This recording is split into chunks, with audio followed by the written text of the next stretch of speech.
gjykatës? Artë edhe në këtë studio e kemë thonë, në kërë morë vendimi për me shty për 30 ditë, ka qenë i njëjti sak që e kemë thonë edhe para disa mujve tjerë që këto vendimet të gjykatës kushtetuese, këto vendimet që në të ardhen si fletë rofej që kanë qujtë në Shqipëri në kohën e Enver Hoxhës, disa fletë rofej, dëmon është me jashty mandatin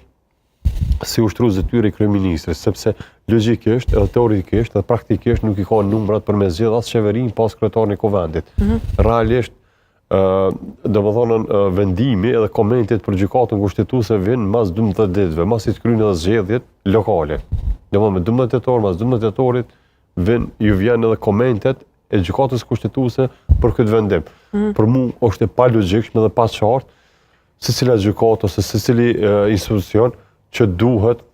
domethënë me qenë më afër institucioneve për të mirën e qytetarëve, jo për të mirën e politikës ose një kauze, jo të qartë për të ardhmen e vendit.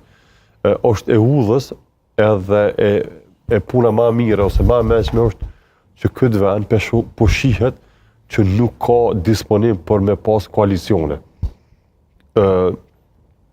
Partia parë, jo fituese, po është e para, e zgjedhjeve, nuk ka disponim edhe nuk është e gatshme me pas koalicione me partitë të tjera me kriju qeveri. Pas të kemi po as pe opozitës, Bek, as bashkim të edhe opozita, pe disa momente që ka fillu, pe disa momente që kanë fillu